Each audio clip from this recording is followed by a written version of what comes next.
اعوذ باللہ من الشیطان الرجیم بسم اللہ الرحمن الرحیم رب اشرح لی صدری ویسر لی امری واحلل عقدۃ من لسانی یفقہوا قولی ربنا زدنا علما اللہم فقہنا فی الدین آمین یا رب العالمین۔ اچھا جی، ہم نے کل آیات سٹارٹ کی تھی سورہ آل عمران کی، جس میں حضرت مریم کا ذکر آ رہا تھا، حضرت مریم کی والدہ کا ذکر آ رہا تھا۔ تھوڑا سا انہی آیات کو سم اپ کرتی ہوں آپ کے سامنے، پھر انشاءاللہ آگے چلتے ہیں آیت نمبر 33 سے انشاءاللہ۔ یہاں سے آگے حضرت عیسیٰ علیہ السلام کا جو ہے ذکر آ رہا ہے، اور اللہ سبحانہ و تعالیٰ نے یہاں پر عیسائیوں نے جو حضرت عیسیٰ کے متعلق جو ایک الوہیت کا عقیدہ گھڑ رکھا ہے، اس کی یہاں پر نگیٹ کیا اور یہ بتایا کہ جس طرح اللہ تعالیٰ نے کے دیگر انبیاء تھے جو سب کے سب انسان تھے، حضرت آدم، حضرت نوح، حضرت ابراہیم اور حضرت موسیٰ، تو ان کے بارے میں جیسے عیسائی جانتے ہیں اور ان کا عقیدہ ہے کہ یہ سب انسان تھے، تو انہی میں سے، انہی کی اولاد میں سے جو ہیں وہ حضرت عیسیٰ ہیں، ٹھیک ہے۔ حضرت آدم، نوح، ابراہیم اور آل عمران، یہ سب کیا ہیں؟ ذریتم بعضھا من بعض، اور آل عمران میں پھر حضرت عیسیٰ بھی آتے ہیں۔ تو ان کا جو عقیدہ الوہیت ہے اس کو یہاں پر اللہ سبحانہ و تعالیٰ نے نگیٹ کیا ہے۔ اس کے آگے حضرت مریم کی والدہ کا ذکر آتا ہے، اور جیسے میں نے آپ سے عرض کیا تھا کہ ان کے ہسبینڈ جو تھے ان کا نام عمران تھا، اسی لیے امرات عمران کہا گیا ہے۔ اور بعض علماء کی تحقیق کے مطابق ان کا اپنا نام جو تھا وہ حفصہ تھا، ٹھیک ہے، حضرت مریم کی والدہ کا نام۔ یہ کوئی روایت نہیں ہے، لیکن علماء کی اپنی تحقیق ہے، جو انہوں نے اسرائیلیات سے یا کہیں سے بھی ان کا نام جو ہے وہ دیکھا ہے، تو وہ کہتے ہیں کہ ان کا نام حفصہ تھا۔ تو انہوں نے جو منت مانی تھی وہ یہ تھی کہ ان کے ہاں لڑکا پیدا ہوگا، کیونکہ اس دور میں صرف لڑکے جو تھے وہ اللہ کی عبادت کے لیے وقف کیے جاتے تھے۔ جیسے میں نے آپ کو پہلے بھی بتایا کہ عورتوں کو نہ تو تلمود پڑھنے کا حق تھا، یعنی ان کو الاؤ ہی نہیں تھا کہ وہ اس کو ہاتھ لگائیں، اس کو پڑھیں۔ تو ایسے میں جب حضرت مریم پیدا ہوئی تو ان کی والدہ اس چیز پر پریشان ہوئی کہ یہ جو ہے، میں نے تو ایک بیٹی کو جنم دے دیا ہے، تو اب کیا ہوگا؟ تو اس پر اللہ سبحانہ تعالیٰ نے فرمایا کہ واللہ اعلم بما وضعت ولیس الذکر کالانثی۔ تو اللہ سبحانہ تعالیٰ نے حضرت مریم سے کیا کام لینا تھا، وہ کام اللہ تعالیٰ کو پتا ہے کہ مرد جو ہے وہ عورت کی طرح نہیں ہوتا، لڑکا لڑکی کی طرح نہیں ہوتا۔ اللہ کو پتا ہے کہ کس کو دنیا میں بھیجنا ہے۔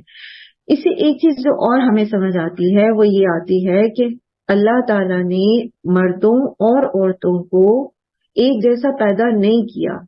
تو جب اللہ تعالیٰ نے ان کو ایک جیسا پیدا نہیں کیا، نہ تو فزیکلی، نہ ہی ایموشنلی، اور نہ ہی ان کی ڈیوٹیز کے اعتبار سے، تو ہمیں بھی مردوں کو عورتیں بننے یا عورتوں کو مرد بننے کی ضرورت نہیں ہے، ٹھیک ہے۔ جس طرح اللہ نے ان کو پیدا کیا ہے انہیں اسی طریقے سے اپنی ایموشنز کو اور اپنی ڈیوٹیز کو نبھانے کی کوشش کرنی چاہیے آسان طریقے سے۔ ہاں، اس میں وہ آپس میں ایک دوسرے سے تعاون علی البر تو کریں گے، تعاون علی البر والتقوی تو کریں گے، تعاون سے روکا نہیں گیا کہ اگر کسی کی بہت ہی ضرورت ہے تو بیوی جو ہے یا گھر کی عورت جو ہے وہ مرد کا ہاتھ نہ بٹائے کام میں، اس میں معاش میں، یہ نہیں کہا گیا۔ جہاں ایکسیپشنل کیسز ہیں، جہاں مجبوری ہے، وہاں اجازت بھی ہے۔ اسی طرح مرد جو ہے وہ گھر کے، یہ نہیں ہے کہ وہ گھر کے کام نہیں کر سکتا یا وہ بیوی کے ساتھ تعاون نہیں کر سکتا۔ وہ اللہ کے رسول صلی اللہ علیہ وسلم نے کر کے دکھایا کہ وہ اپنے کام بھی خود کرتے تھے، پھر گھر میں بھی اپنی ازواج اور گھر کی خواتین کی مدد کرتے تھے۔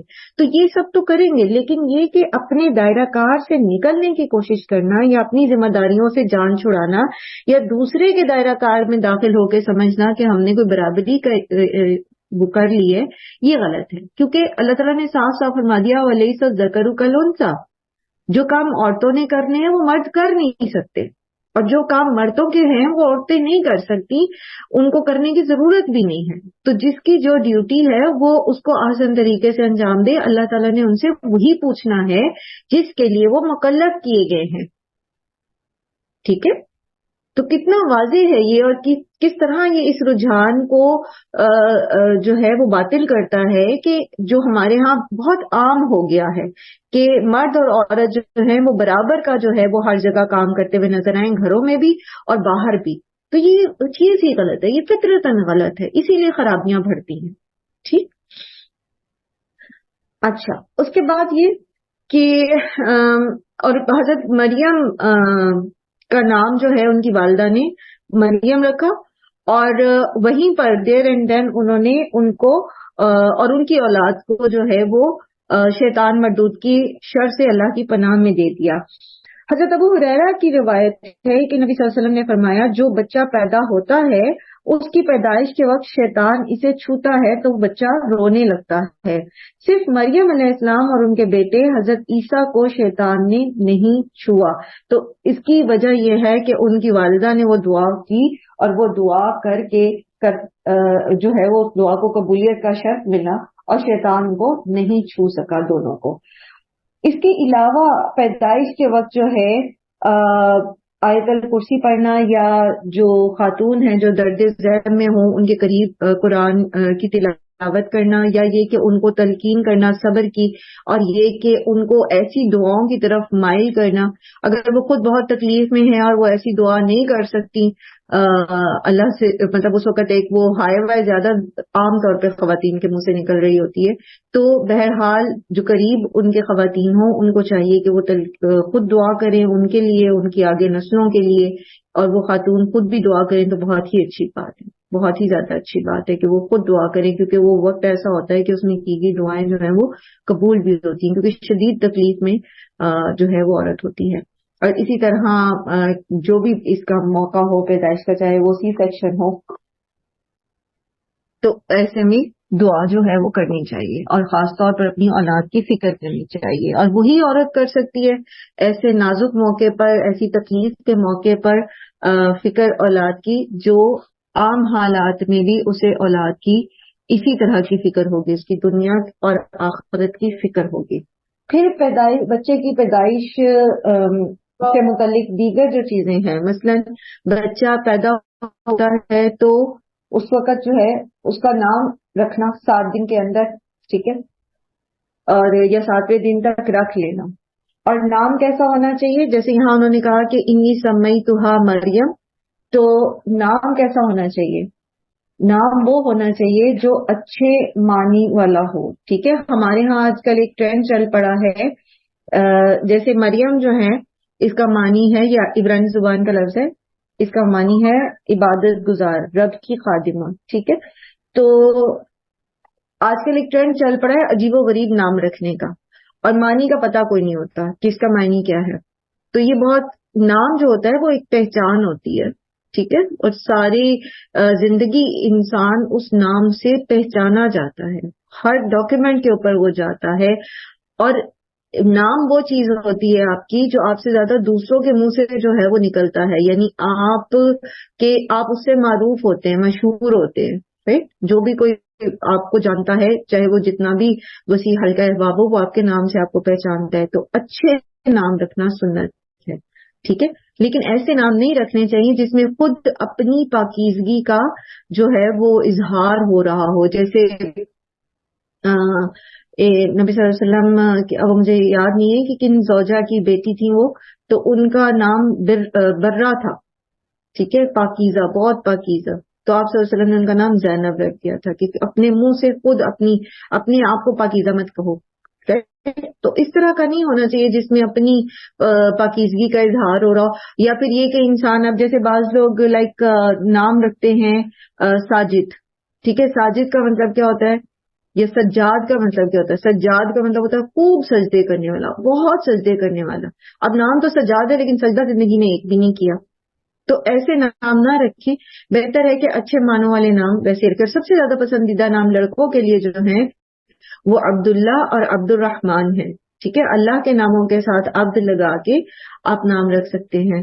اور اسی طرح بچیوں کے بھی کوشش کریں کہ عجیب و غریب نام رکھنے سے بہتر ہے کہ اچھے نام رکھیں. پھر بعض لوگ صحابیات یا صحابہ کے نام پہ رکھ لیتے ہیں نام، لیکن ان کا معنی اتنا اچھا نہیں ہوتا. جیسے غالباً ہمنا نام ہے ایک، اس کا میننگ ہوتا ہے بنجر زمین. تو ہمنا نام صحابیات میں ملتا ہے تو لیکن اس کا معنی اچھا نہیں ہے, بنجر زمین ہے اس کا معنی. تو ایسے نام نہ رکھیں, معنی کے اوپر فوکس کریں زیادہ. اچھا, اس کے بعد یہ کہ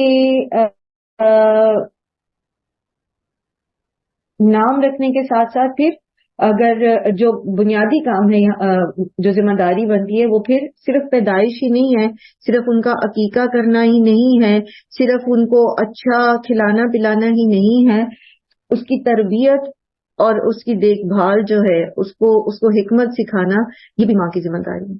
ٹھیک ہے, اولاد کی ڈائریکٹ ذمہ داری جو ہے وہ ماں کے اوپر ہے. ہاں, پھر ماں اور بچوں کے اوپر قوام مرد ہے. ماں اور بچے اگر دین کے اوپر عمل نہیں کر رہے, ماں بچوں سے نہیں کروا رہی, خود نہیں کری, تو مرد سے سوال کیا جائے گا کہ اس نے کیوں نہیں کروایا. یعنی وہ نگران ہے, وہ دیکھے کہ گھر کے اندر سب جو ہیں وہ اللہ کی فرما برداری کریں ہیں یا نہیں کریں. لیکن بچوں کی ڈائریکٹ جو پرورش ہے, ان کی جو ڈائریکٹ تربیت ہے, اس کی ذمہ داری ماں کے اوپر آتی ہے. ٹھیک. اچھا, پھر اس کے بعد حضرت مریم کی جو کفالت ہے اس کا ذکر ہم نے پڑھا, اور اس میں ہم نے پڑھا کہ حضرت مریم کو کے کفیل جو ہیں وہ حضرت زکریا جو ہیں ان کو بنایا گیا تھا. حضرت زکریا کے بارے میں ابن اسحاق کہتے ہیں کہ حضرت زکریا جو ہیں وہ حضرت مریم کے خالو تھے. ٹھیک ہے, اور بعض علماء یہ بھی کہتے ہیں کہ وہ ان کے بہنوئی تھے. ٹھیک ہے, جیسے معراج والی جو صحیح حدیث ہے اس میں آتا ہے کہ آپ صلی اللہ علیہ وآلہ وسلم نے حضرت یحییٰ اور حضرت عیسیٰ علیہ السلام سے ملاقات کی, جو دونوں خالہ زاد بھائی ہیں. ٹھیک ہے, تو یہاں پر جو خالہ زاد بھائی ہیں, تو اس سے بیسکلی عرب میں ماں کی جو خالہ ہوتی ہے اس کے لڑکے کو بھی خالہ زاد بھائی ہی کہا جاتا ہے. ٹھیک ہے, تو ابن اسحاق کی یہ روایت یہاں پر صحیح ہے کہ وہ خالو ہیں, حضرت زکریا جو تھے وہ خالو تھے. اور اس کی جو ہے وہ اس سے بھی بنتی ہے ایک اور روایت اس کی تصدیق کرتی ہے کہ جیسے نبی صلی اللہ علیہ وسلم نے حضرت حمزہ جو تھے, جو نبی صلی اللہ علیہ وسلم کے چچا تھے, ان کی یتیم صاحبزادی جو امرا تھی, ان کی خالہ حضرت علی کے جو بھائی تھے حضرت جعفر بن ابو طالب, ان کی بیوی تھی, تو ان کے سپورٹ کر دیا. اب دیکھیں حضرت حمزہ چچا ہیں, ٹھیک ہے, اور حضرت جعفر کے بھی چچا ہیں, رائٹ,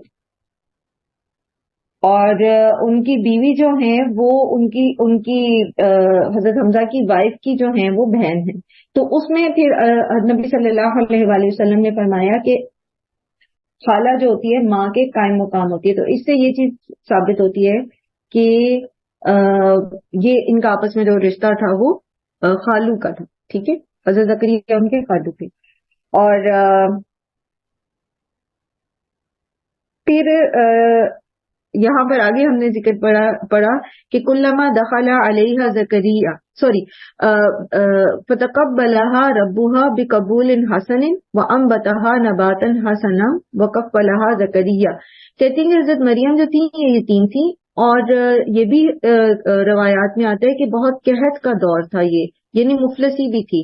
تو اس کے باوجود جبکہ اس دور میں لڑکیوں کی پیدائش ناپسندیدہ تھی, اور پھر ماں جو تھی وہ بیوہ تھی, یعنی خود یہ یتیمی کی حالت میں پیدا ہوئی, اور پھر جو مجموعی طور پر حالات تھے وہ بھی فاقہ کشی کے یا اس کے تھے, قحط کے تھے. تو ایسے میں اللہ تعالیٰ نے ان کے لیے بہترین پرورش کا انتظام کیا. اور کل ہم اس پہ بہت اچھی سے جو ہے وہ پڑھ چکے ہیں کہ کیوں یہ ہوا, یہ جو اچھے طریقے سے قبول کرنا تھا اس کے پیچھے کیا تھی, اس کے پیچھے وہ خلوص نیت تھی جو ان کی والدہ کی تھی.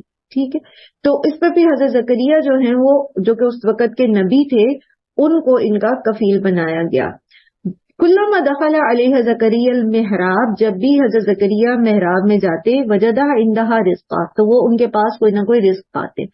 قالا, تو وہ کہتے, یا مریم انا لکی ھذا, اے مریم یہ تمہارے پاس کہاں سے آتے ہیں. قالت هو من عند اللہ, تو وہ کہتی کہ یہ اللہ کی طرف سے ہے. ان اللہ یرزق من یشاء بغیر حساب, اور بے شک اللہ تعالیٰ جس کو چاہتا ہے وہ بغیر کسی حساب کے رزق دیتا ہے.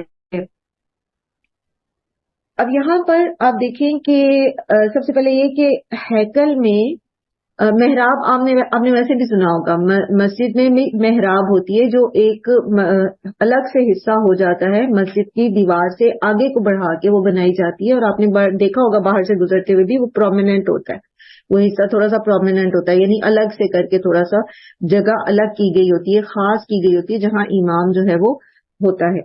تو یہاں پر محراب جو ہے یہ ان بالا خانوں کو بھی کہا جاتا ہے جہاں پر خادم مسجد کے جو خدام ہوتے ہیں ان کی رہائش ہوتی ہے، اور ایسے لوگ جو اپنے آپ کو اللہ سبحانہ وتعالیٰ کی عبادت کے لیے وقف کر دیتے ہیں تو ان کی رہائش گاہیں بھی محراب کہلاتی ہیں۔ تو ایسا ہی کمرے جو ہیں وہ ہیکل میں بھی تھے، اور یہ تھے ہیکل کی مشرقی جانب، ٹھیک ہے، سورہ مریم میں اس کا ذکر بھی آتا ہے۔ تو مشرق کی جانب میں جب حضرت مریم تھوڑی بڑی ہو گئی، سوجھ بوجھ والی ہو گئی، تو پھر ان کو حضرت زکریا کی کفالت میں دیتے ہوئے ان کو ہیکل سلیمانی جو ہے اس کے مشرقی طرف جو ہے ایک کمرہ جو تھا وہ ان کے لیے مختص کر دیا گیا، اور یہ وہاں پر اللہ کی عبادت کرنے لگی۔ ان کے پاس صرف حضرت زکریا کو جانے کی اجازت تھی، اور کوئی مرد وہاں نہیں جا سکتا تھا۔ ہیکل میں تو سارے مرد ہی ہوتے تھے تو کوئی اور نہیں جا سکتا تھا، اللہ تعالیٰ نے حضرت زکریا ہی کی ڈیوٹی لگائی ہوئی تھی۔ تو وہ کھانے پینے کا جو بھی سامان تھا وہ ان تک پہنچایا کرتے تھے۔ ایسے میں جب انہوں نے وہاں پر کھانا لے کر گئے اور انہوں نے کچھ نوٹ کیا کچھ دفعہ ایسا کہ جب وہ کھانا لے کے جاتے ہیں تو وہاں پر پہلے سے کھانا موجود ہوتا ہے، اور بعض لوگ کہتے ہیں، بعض علماء کہتے ہیں کہ بے موسم کے پھل ہوتے تھے، یعنی موسمی پھل تو حضرت زکریا بھی لے کے جاتے ہوں گے ہو سکتا ہے، لیکن بے موسم کے پھل ہوتے تھے۔ تو اس پر جب انہوں نے تعجب کیا اور حضرت مریم سے پوچھا کہ یہ کہاں سے تمہارے پاس آتے ہیں، یہاں کوئی اور تو آ نہیں سکتا، تو انہوں نے کہا کہ یہ اللہ کی طرف سے مجھے دیے جاتے ہیں۔ اور آپ یہاں دیکھیں کہ حضرت مریم کے لیے یہ ایک سمجھ لیجئے کہ ایک معجزہ ان کے سامنے تھا کہ اللہ سبحانہ تعالیٰ اپنے پاس سے فرشتوں کے ذریعے جو ہیں ایسے پھل ان کو مہیا کرتے تھے۔ تو یاد رکھیں انبیاء معجزے لے کر آتے ہیں، ٹھیک ہے، اور جو اولیاء اللہ ہوتے ہیں، اللہ کے نیک بندے ہوتے ہیں جیسے حضرت مریم تھی، ٹھیک ہے، تو ان کے لیے کرامات ہوتی ہیں، ٹھیک، لیکن کرامات ہوں یا معجزے ہوں وہ انبیاء کے ساتھ ہی رہتے تھے یا اولیاء اللہ کے ساتھ ہی ہوتے ہیں۔ دنیا سے ان کے چلے جانے کے بعد وہ کرامات نہیں رہتی، ٹھیک ہے، اور نہ ہی معجزے کام کرتے ہیں۔ جیسے عصائے موسیٰ اگر آج مل بھی جائے جو تابوت سکینہ میں موجود ہے تو اژدہا نہیں بنے گا، وہ اللہ سبحانہ و تعالیٰ کی مشیت کے ساتھ، اللہ کے اذن کے ساتھ حضرت موسیٰ ہی کے ہاتھ میں اژدہا بنتا تھا۔ کرامت ہو یا معجزہ ہو وہ اللہ ہی کی مشیت سے ہوتا ہے اور اللہ ہی کی طرف سے ہوتا ہے۔ آگے آپ پڑھیں گے انشاءاللہ حضرت عیسیٰ کے جو معجزات تھے کہ اس میں کس طرح بار بار اللہ سبحانہ تعالیٰ کے اذن کا ذکر آتا ہے۔ تو کوئی بھی نبی خود سے کوئی معجزہ پیش نہیں کر سکتا، اسی طرح کوئی بھی اولیاء اللہ میں سے، اللہ کے نیک بندوں میں سے کرامات کو اون نہیں کرتا کہ وہ جب چاہے جو چاہے کرتے رہیں یا وہ کرامت دکھاتے رہیں۔ ہاں، جب اللہ کا اذن ہوتا ہے، جب اللہ تعالیٰ کسی کے ذریعے کوئی کرامت دکھانا چاہتے ہیں تو اللہ تعالیٰ اس کو ان کے ہاتھوں وہ کام کرا دیتے ہیں، لیکن اس کا مطلب یہ نہیں ہے کہ وہ دنیا سے چلے گئے ہیں تو اب ان کی قبر پر یا ان کے نام کے ساتھ وہ کرامت ابھی بھی موجود ہے، ٹھیک ہے۔ تو حضرت مریم کے پاس یہ جو رزق تھا یہ اللہ کی جانب سے آتا تھا۔ اب جب حضرت زکریا، جیسے ہم نے پہلے بھی پڑھا کہ حضرت زکریا کو حضرت مریم کی جو پرورش کی ذمہ داری ہے وہ جو دی گئی تو اس میں ان کا کردار بہت اہم تھا۔ حضرت زکریا علیہ السلام کا اللہ پر بھروسہ جو ہے اور ان کی جو دعا کی کیفیت ہے، پھر اسی طرح حضرت زکریا جو ہیں ان کی جو حکمت ہے، ان کی جو سوجھ بوجھ ہے، آپ دیکھیں گے یہاں پر انہوں نے حضرت مریم کے پاس بے موسم کے پھل دیکھے اور اللہ کی قدرت کو پہچان لیا، اور جب انہوں نے یہ سوچا کہ وہ رب جو مریم کو بے موسم کے پھل دے سکتا ہے تو وہ رب مجھے بھی بے موسم کی اولاد بھی دے سکتا، ٹھیک ہے، اولاد بھی دے سکتا ہے، اگرچہ کہ میں بوڑھا ہو چکا ہوں، اگرچہ کہ میری بیوی بانجھ ہے۔ یہ جو کنیکشن ہے نا، آج بھی یہ صورتحال بہت سارے لوگوں کو پیش آتی ہے۔ بہت ساری خواتین جو ہوتی ہیں ڈاکٹرز ڈکلیئر کر دیتی ہیں کہ وہ انفرٹائل ہیں، ٹھیک ہے، بانجھ ہے. تو اس میں پھر کیا ہوتا ہے؟ کیا اتنی یقین، اتنی کنوکشن کے ساتھ وہ دعا کرتی ہیں کہ اللہ میں اولاد دے دے، یا وہ ڈاکٹروں کی رپورٹ لے کر دیکھ کر رونا دھونا شروع کر دیتی ہیں اور اس طرح سے مایوس ہو کر کوئی اور جو ہے وہ ہیلا سوچنا شروع کر دیتی ہیں؟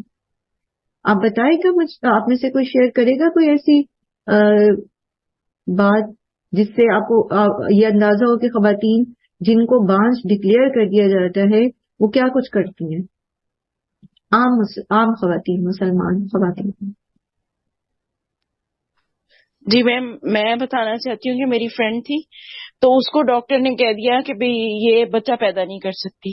پہلے تو وہ بہت روئی اور اس کے میاں بھی اس طرح ہوئے ڈس ہارٹ، لیکن الحمدللہ رمضان آیا تو وہ اعتکاف پہ بیٹھی، اللہ سے رو رو کر دعا مانگی تو اللہ تعالیٰ نے ان پہ رحمت کر دی. اس کے بعد ان کو اللہ نے بیٹا بھی دیا اور بیٹی بھی دی.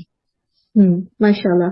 تو بات دراصل یہ ہے کہ ڈاکٹر خدا نہیں ہوتے، ٹھیک ہے، نہ ہی کوئی اور خدا ہوتا. اصل قبضہ قدرت جو ہے وہ اللہ کے ہاتھ میں، ٹھیک ہے.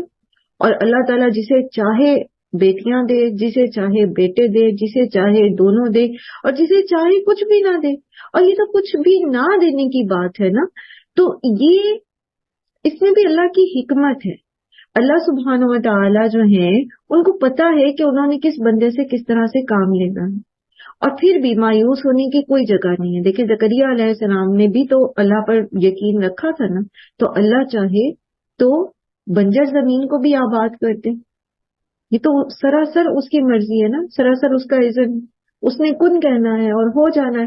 تو زندگی میں انسان کو بظاہر چاہے کسی بھی معاملے میں، صرف اولاد نہیں، اولاد کی اصلاح کی بات کر لیجئے، یا کسی اور اپرچونٹی کی بات کر لیجئے، کسی اور نعمت کی بات کر لیجئے، کہیں پر بھی مایوس ہونے کی تو جگہ ہی نہیں ہے مومن کے لیے.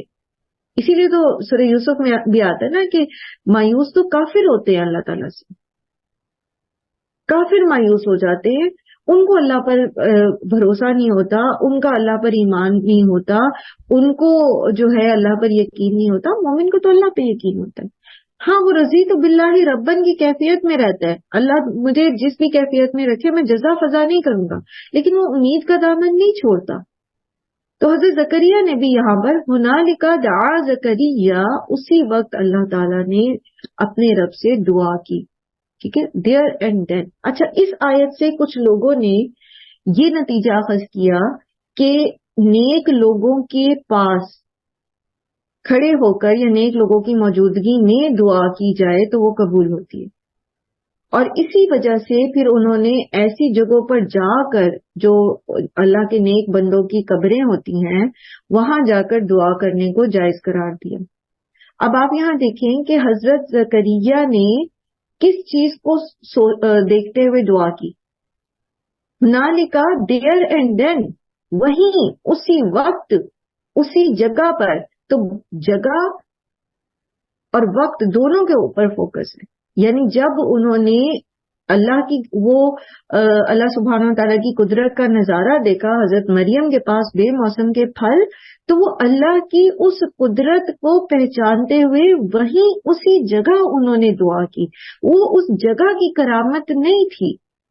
ٹھیک ہے، بات سمجھ آ رہی ہے؟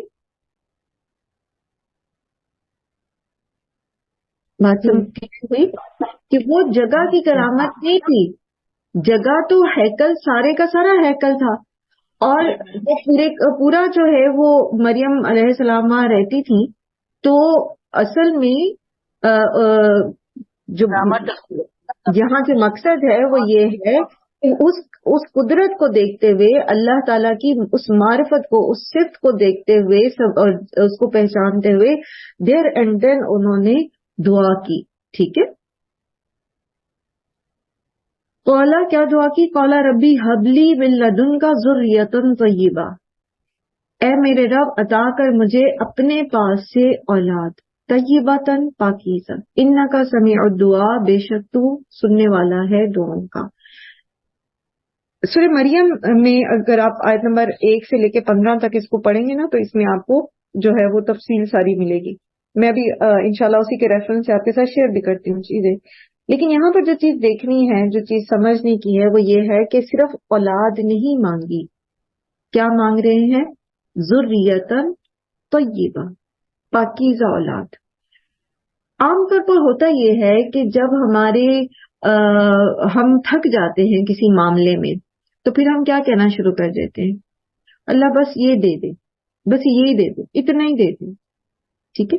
تو کبھی بھی جب خاص طور پر جب آپ نے اولاد مانگنی ہے، اول تو کچھ بھی مانگنا ہو تو اللہ تعالی سے اس کی خیر کے ساتھ اس کو مانگیں، اور اس کے شر سے پناہ مانگتے ہوئے اس نعمت کو مانگیں، ٹھیک ہے؟ اور خاص طور پہ جب اولاد مانگنی ہے تو اللہ سے دعا کریں کہ اللہ تعالیٰ نیک اولاد عطا فرمائے، اور پھر سلامتی والی اولاد عطا فرمائے۔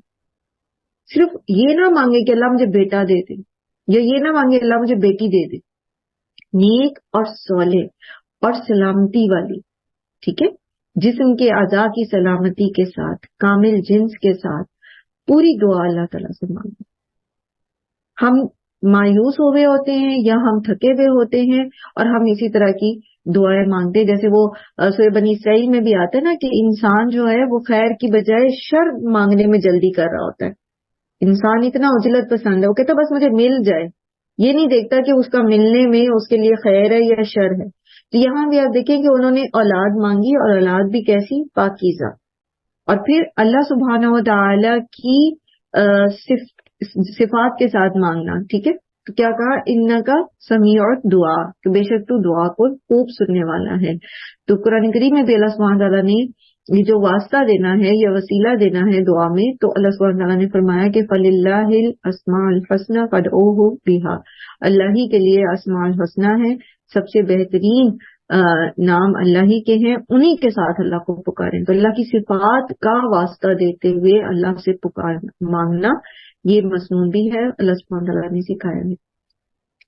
فَنَادَتْهُ الْمَلَائِكَةُ وَهُوَ قَائِمٌ يُصَلِّي فِي الْمِحْرَابِ، تو ان کو فرشتوں نے پکارا اور وہ کھڑے تھے، نماز پڑھ رہے تھے محراب میں۔ تو جب ایک مرتبہ وہ نماز پڑھ رہے تھے، ہو سکتا ہے وہیں مریم علیہ السلام کے پاس پڑھے ہوں یا اپنے عبادت کے کمرے میں پڑھ رہے ہوں، تو وہ نماز پڑھ رہے تھے، تو اس وقت فرشتوں نے ان کو پکارا اور کیا کہا کہ ان اللہ یبشرک بیحییٰ، اللہ تعالیٰ آپ کو یحییٰ کی خوشخبری دیتے ہیں۔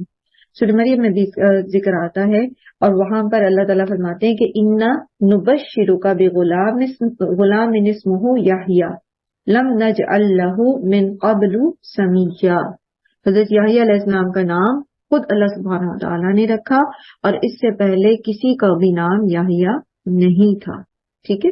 اور پھر آگے حضرت یحییٰ کی صفات بیان کی جا رہی ہیں، یعنی کہ جس طرح انہوں نے دعا کی تھی نا کہ اللہ تعالیٰ مجھے ذریۃ طیبہ عطا فرما، تو اللہ تعالیٰ نے ساتھ ہی یحییٰ علیہ السلام کی خوشخبری دیتے ہوئے ان کی صفات بھی بتائی، ان کی پاکیزگی اور ان کی جو ان کے ایٹریبیوٹس ہیں وہ بھی بیان کر دی کہ وہ کون ہوں گے۔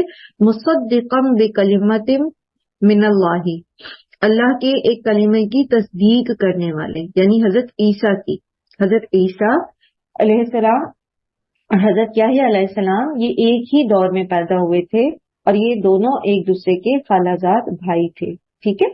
تو حضرت یحییٰ اگرچہ عمر میں حضرت عیسیٰ سے بڑے تھے، لیکن انہوں نے حضرت عیسیٰ کی تصدیق کی تھی، ان کی نبوت کی تصدیق کی تھی۔ تو مصدقا بکلمات من اللہ، اللہ کی طرف سے ایک کلمے کی تصدیق کرنے والے، وسیدا اور سردار ہوں گے، وحصورا اور پاک باز ہوں گے، ونبیا اور ان کو نبوت بھی ملے گی، من الصالحین نیک لوگوں میں سے ہوں گے۔ سبحان اللہ، سبحان اللہ۔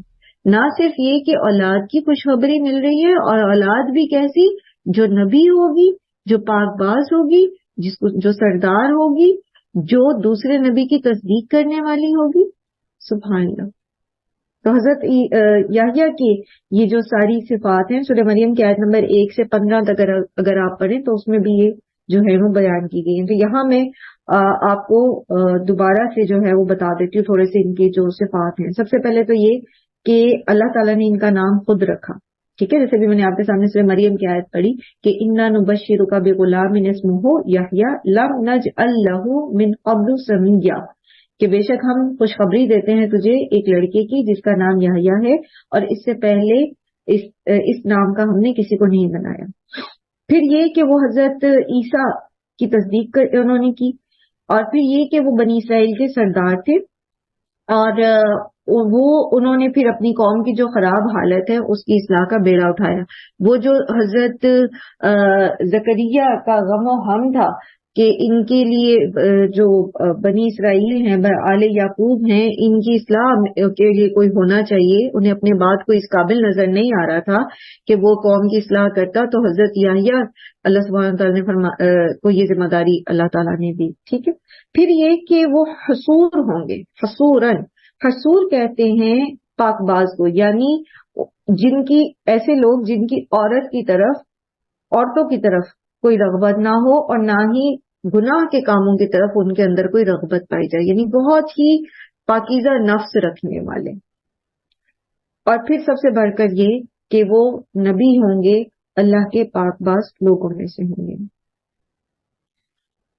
تو جب حضرت زکریا نے فرشتوں کی زبانی یہ خبر سنی تو خوشی کے مارے, ایک وجہ سے بہت زیادہ کوئی بڑی خبر مل جائے نا, اور آپ کو بظاہر اس کے کوئی اسباب نظر نہ آ رہے ہوں, تو آپ ایک دم کہتے نا یہ کیسے ہو سکتا ہے. اس کا مطلب یہ نہیں ہے کہ آپ کو اس خبر پر یقین نہیں ہوتا یا اس خبر کے دینے والے پر یقین نہیں ہوتا, بلکہ آپ ایک خوشی کے اندر تعجب کا اظہار کرتے ہیں کہ یہ کیسے ہو سکتا ہے, اچھا یہ کیسے ہو سکتا ہے, یا یہ کیسے ہو گیا, ہے نا.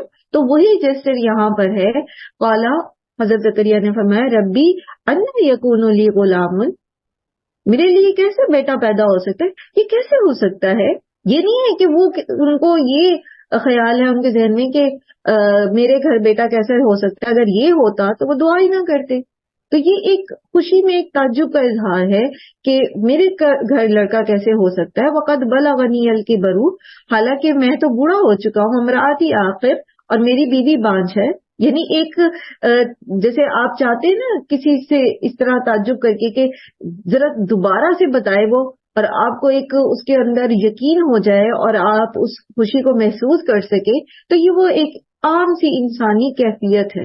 ٹھیک ہے, اس کا مطلب یہ نہیں کہ ان کو یقین نہیں تھا. تو فرمایا کذالک اللہ یفعل ما یشاء, اسی طرح اللہ کرتا ہے جو وہ چاہتا ہے. یعنی فرشتوں نے ان سے کیا کہا کہ جو اللہ چاہتا ہے وہ کر دیتا ہے. تمہارے بڑھاپے کی یا بیوی کے بعد ہونا مانے نہیں آتا اس میں, تو جو اللہ دینا چاہے اس میں کوئی روک ہوتی نہیں, کوئی اس کو روک نہیں سکتا, چاہے بظاہر اسباب ہوں یا نہ ہو. اور جو اللہ تعالیٰ دینا نہیں چاہتا تو وہ آپ کو کوئی دے نہیں سکتا, چاہے پوری کی پوری دنیا سارے جنوں انس زور لگا لیں, آپ کو وہ مل نہیں سکتا. اللہم لا مانع لما اعطیت, ٹھیک ہے, جو اللہ تعالیٰ کوئی روکنے والا نہیں ہے اس کو جو آپ عطا کرنے والا ہے. اور جو اللہ تعالیٰ نے روک رکھا ہے, اللہ تعالیٰ دینا نہیں چاہتے, اپنی حکمت کے ساتھ اپنے علم کے ساتھ ہماری بہتری کے لیے, تو وہ ہمیں کوئی دلا نہیں سکتا. یہ جب چیز آپ سمجھ جاتے ہیں, یہ بات جب ہمیں سمجھ آ جاتی ہے, تو پھر ہم ہر حال میں اللہ سے راضی رہتے ہیں, اور ہم لوگوں سے خائف نہیں ہوتے, لوگوں سے خوف زدہ نہیں ہوتے. لوگ کیا کہیں گے, کیونکہ ہمیں پتہ ہوتا ہے کہ لوگ نہ تو ہمارے رازق ہیں, نہ وہ ہمیں کوئی نقصان پہنچا سکتے, نہ ان کا جادو, نہ ان کی کوئی قوت, ان کی طاقت. جب تک اللہ تعالیٰ کا اذن نہیں ہوگا کوئی میرا کچھ بگاڑ نہیں سکتا, کوئی مجھے کوئی نقصان نہیں دے سکتا, کوئی مجھ سے میری نعمتیں نہیں چھین سکتا. اور اگر اللہ کی طرف سے کوئی آزمائش ہے تو کوئی غیر اللہ مجھے بچا نہیں سکتا, تو پھر ہم شرک کی طرف بھی نہیں جاتے, ہم ایسی جگہوں پہ بھی جا کے نہیں پھنستے اپنی مسائل میں, پریشانیوں میں, جو ہمیں ہمارا ایمان بھی ضائع کرائیں اور ہم کسی ایسے پھندے میں پھنس جائیں, جادو اور دیگر جو چیزیں ہیں ان کے اس میں. تو قال کذالک اللہ یفعل ما یشاء، تو انہوں نے کہا کہ اللہ تعالیٰ کرتا ہے جو وہ چاہتا ہے، جیسا وہ چاہتا ہے وہ کہے گا اور وہ ہو جائے گا۔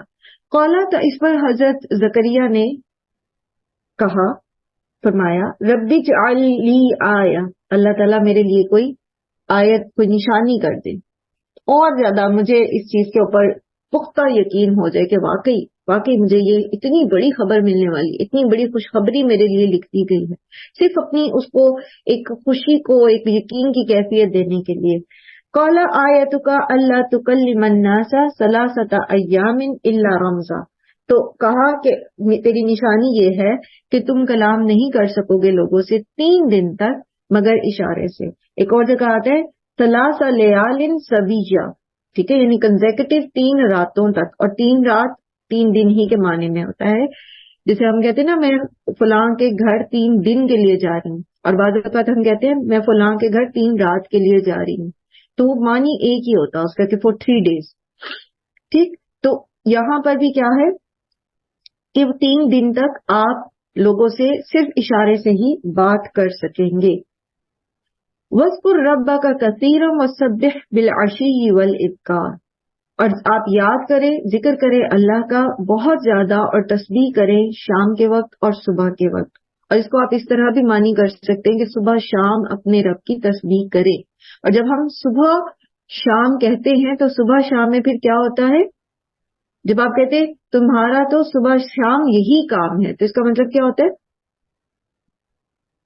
یا آپ کہتے ہیں دن رات تمہارا یہی کام ہے، تو اس کا مطلب کیا ہوتا ہے کہ صرف دن کو وہ کام کرتا ہے اور رات کو وہ کام کرتا ہے، یا صبح کو یہ کام ہوتا ہے اور شام کو ہوتا ہے؟ کیا مطلب ہوتا ہے اس کا؟ مطلب کثرت سے کرنا، کثرت سے کرنا، ٹھیک ہے، بالکل کثرت سے کرنا، یعنی بہت زیادہ سارا دن یہی کام کرنا ہے، ٹھیک ہے۔ تو وہ جو یہ بات جی سوری میم، وہ جو بات کہنا کہ بات نہ کر سکو گی، تو اس کا کیا مطلب تھا؟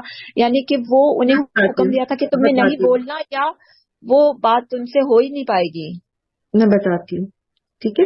تو صبح شام یعنی 2 معنی اس کے لیے جا سکتے ہیں۔ ایک تو یہ کہ کثرت سے ذکر کریں اللہ کا، یعنی سارا دن آپ اللہ کا ذکر کریں، اللہ کی تسبیح بیان کریں، یا پھر یہ بھی ہو سکتا ہے جیسے مسنون ہے امت مسلمہ کے لیے صبح اور شام کے اذکار، ٹھیک ہے، تو ان کو لازمی پکڑ لیں، صبح بھی اللہ کا ذکر کریں اور شام کو بھی اللہ کا ذکر کریں، تو دونوں طرح سے یہ معنی ہو سکتے ہیں، ٹھیک۔ اور یہاں پر اللہ سبحانہ وتعالی نے فرمایا کہ آیتک اللہ تکلم الناس ثلاثۃ ایام الا رمزا، کہ تم نہیں کر سکو گے لوگوں سے بات، نہیں تم کرو گے بات مگر یہ کہ اشاروں سے۔ تو وہ بول نہیں پائے تھے 3 دن تک، انہوں نے اللہ کی طرف سے، اور وہ صرف اشاروں سے ہی بات کر پائے تھے، یعنی یہ روزہ نہیں تھا ان کا، ایک چپ کا روزہ بھی ہے نا، جیسے سورہ مریم میں آپ پڑھیں گے کہ ان کی شریعت میں چپ کا روزہ بھی تھا، تو یہ چپ کا روزہ نہیں ہے، انفیکٹ یہ تھا کہ وہ بات نہیں کر پائیں گے۔ اچھا، تو اور صرف جو ہے وہ رمز یعنی ہاتھ، آنکھ اور اپنے جو اشارے ہیں، جیسے ابرو کا اشارہ ہے، آئیبرو کے ذریعے، اس طرح سے وہ اشارے سے لوگوں سے بات کریں گے اور ان کو تلقین کریں گے جو بھی اللہ کے ذکر کی۔ اور یہاں پر آپ دیکھیں کہ خوشی کی خبر ملنے پر سیلیبریشن ہے، ٹھیک ہے، خوشی کی خبر کیا ہے کہ اللہ تعالیٰ ان کو یحییٰ عطا فرما رہے ہیں، رائٹ۔ اب اس کو وہ سیلیبریٹ کیسے کریں؟ خوشی کی خبر مل رہی ہے تو اب کیا کریں؟ وَاذْكُرْ رَبَّكَ كَثِيرًا، اللہ کا، اپنے رب کا ذکر کرو کثرت کے ساتھ، ٹھیک ہے، اور اس کی تسبیح بیان کرو صبح شام۔ تو کسی بھی خوشی کے مل جانے پر جو سیلیبریشن ہے وہ ڈھول تاشے بجا کر نہیں ہوتی، ٹھیک ہے، اس پر جو شکرانے ہیں، جو خوشی کا اظہار ہے، اس کا طریقہ یہ ہے کہ اپنی عبادت کو بڑھا دیا جائے، جیسا کہ نبی صلی اللہ علیہ وآلہ وسلم کی سنت سے خوشی کی خبر ملنے پر مسنون ہے سجدہ شکر کرنا۔ اور وہ سجدہ شکر کیسا ہے؟ ایک مرتبہ آپ صلی اللہ علیہ وسلم ایک باغ میں تشریف رکھتے تھے اور وہاں پر غالباً کسی سریہ کی کامیابی کی خبر دی کسی صحابی نے آ کر ان کو کہ مسلمان وہاں پر کامیاب ہو گئے، تو آپ صلی اللہ علیہ وآلہ وسلم نے سجدہ شکر ادا کیا، تو وہ صحابی کہتے ہیں کہ وہ اتنا طویل تھا کہ مجھے لگا کہ شاید سجدے میں ہی آپ صلی اللہ علیہ وآلہ وسلم وصال فرما گئے ہیں، یعنی اتنا طویل تھا وہ سجدہ شکر اتنا طویل تھا. ہم میں سے کوئی کرتا ہے سجدہ شکر؟ دیئر اینڈ دین جہاں خوشی کی خبر ملے وہیں سجدہ شکر کرنا اور طویل سجدہ کرنا، اور سجدے میں پھر اپنے رب کی تسبیح کرنا. اس کے لیے بے شک آپ اپنی زبان میں اس شکرانہ ادا کریں، اس کا شکریہ ادا کریں، اللہ تعالیٰ کا اس کی حمد بیان کریں. پھر اسی طرح آپ دیکھیں کہ جو آپ کی ہے سورۃ الکوثر ہے، اس میں بھی اللہ تعالیٰ نے خوشخبری دی نبی صلی اللہ علیہ وآلہ وسلم کو حوض کوثر کی. ٹھیک ہے، انا اعطیناک الکوثر. ٹھیک ہے، اللہ تعالیٰ نے کوثر کی خوشخبری دی. تو اس میں آپ صلی اللہ علیہ وآلہ وسلم کو اس خوشخبری کے بعد کیا کرنے کا حکم دیا؟ فصلی لربک وانحر. ٹھیک ہے، تو اپنے رب کے لیے آپ نماز پڑھیں اور قربانی کریں. تو آپ کو جب خوشی کی خبر ملتی ہے آپ سجدہ شکر ادا کریں. ٹھیک ہے، اپنی عبادت کو بڑھا دیں اور صدقہ کریں. اگر کوئی آپ قربانی کر سکتے ہیں وہ کریں، ادروائز قربانی یہاں تو نہر کا ذکر ہے، اون کی قربانی، لیکن آپ کوئی بھی کچھ بھی جو ہے وہ اللہ کی راہ میں جو ہے وہ قربان کر سکتے ہیں، اپنی پسندیدہ چیز صدقہ کر سکتے ہیں. پھر سورہ نصر میں اللہ سبحانہ تعالیٰ نے ایک اور جب فتح کی خوشخبری دی، جب لوگوں کی کثرت کے ساتھ دین میں داخل ہونے کی خوشخبری دی، تو وہاں کیا فرمایا؟ فَسَبِّحْ بِحَمْدِ رَبِّكَ وَاسْتَغْفِرْهُ. تو اب خوشخبری دی تو اب کیا کرو؟ اپنے رب کی تسبیح بیان کرو، اس کی حمد بیان کرو اور استغفار کرو. استغفار کرنے کا حکم. جب ہمیں خوشخبری ملتی ہے کوئی، ہم میں سے کتنے لوگ ہیں جو اس موقع پر اپنے گناہوں کی بخشش مانگتے ہوں اللہ سے؟ اب آپ بتائیے ذرا 1 2 3 کر کے کہ خوشخبری ملنے پر کیا کیا کرنا ہے؟ جی جلدی سے. میم سب سے پہلے تو سجدہ شکر. ہاں جی، ایک بندہ کوئی ایک جواب دے دے بس. جی ارم بتا رہی تھی. جی ارم. سب سے پہلے ہم سجدہ شکر ادا کریں گے اللہ تعالیٰ کا. پہلے ہم ایسے نہیں کرتے تھے، لیکن جب سے آپ نے بتایا تو الحمدللہ کوشش کرتے ہیں کہ سب سے پہلے سجدہ شکر ادا کیا جائے. چلیے 1 2 3 کر کے جلدی سے بتا دیں، ہم آگے بھی انشاءاللہ پڑھیں گے. جی اور میم اور عبادت کو بڑھا دیں، جو بھی تسبیح کرنا، اللہ کی تسبیح بیان کرنا، اللہ کی حمد بیان کرنا، اپنی عبادتوں کو بڑھا دینا، صدقہ کرنا. اختیار کرنا، صدقہ کرنا. میں نے ابھی جو بتایا نا اس کے اندر سے میں نے آپ سے کہا کہ آپ مجھے پوائنٹس بتا دیں، تو پھر 1 2 3 کر کے بتایا کریں نا. میں چاہتی ہوں آپ پارٹیسپیٹ کریں، لیکن اگر ہم اس کو لمبی بات لے جائیں گے تو پھر ہمارا ٹارگیٹ پورا نہیں ہوتا. اسی لیے پھر بہت دفعہ ایسا ہوتا ہے کہ میرا دل چاہتا ہے کہ آپ سے رائے لوں، لیکن پھر میں آگے اس کو لے جاتی ہوں. چلیں، تو یہاں ہم نے یہ سیکھا کہ ہم نے خوشی کا اظہار کیسے کرنا ہے. اچھا، اس کے علاوہ آپ کیسے خوشی کا اظہار جائز حد میں کر سکتے ہیں؟ آپ کھانا کھلا سکتے ہیں اپنے رشتے داروں کو بھی بلا کے، جیسے آپ سیلیبریٹ کرتے ہیں، لیکن ایسے مواقع پر گانا بجانا اور اللہ کی نافرمانیاں کرنا، جیسے اولاد ہی کو لے لیں کہ منتوں مرادوں سے جو ہے وہ اولاد لی جاتی ہے، اور پھر کیا ہوتا ہے وہیں پر تبھی جو ہے وہ اللہ کی نافرمانیاں شروع ہو جاتی ہیں. اس کو کالا دھاگا پہنا دیا جاتا ہے، اس کے لیے نام جو ہے کچھ ایسا ویسا رکھ دیا جاتا ہے. پھر اسی طرح جو ہے وہ اس کی پیدائش پہ ڈھول وغیرہ بجائے جاتے ہیں، یا کوئی ایسی منتیں جو غیر شرعی ہیں وہ مانی بھی ہوتی ہیں، ان کے چڑھاوے چڑھائے جاتے ہیں. یا پھر یہ کہ اس بچے ہی کی اندر اتنا مائیں گم ہو جاتی ہیں کہ وہی مائیں جو پہلے اتنے لمبے لمبے تہجد پڑھا کرتی تھیں وہ فرض نمازوں سے بھی جاتی ہیں. تو اس طرح سے جو ہے اپنا خیال رکھنا ہے کہ ایسا نہ ہو کہ اللہ تعالیٰ آپ کو ایک نعمت دیں اور آپ اس میں ہی اتنے گم ہو جائیں. جیسے جو لوگ جاب لیس ہوتے ہیں، جب وہ دعائیں کر رہے ہوتے ہیں اللہ تعالیٰ سے کہ ان کو جاب مل جائے، تو اس کے بعد جاب ملنے کے بعد ان کے حالات کیسے ہوتے ہیں. جاب ملنے سے پہلے اللہ تعالیٰ کے ساتھ تعلق، اللہ کی عبادت کی کیفیت، اللہ کے ذکر کی کیفیت کیا ہوتی ہے، اور جاب ملنے کے بعد کیسی ہو جاتی ہے. اصولاً اس کو بہتر ہونا چاہیے، لیکن ہم کیا کرتے ہیں،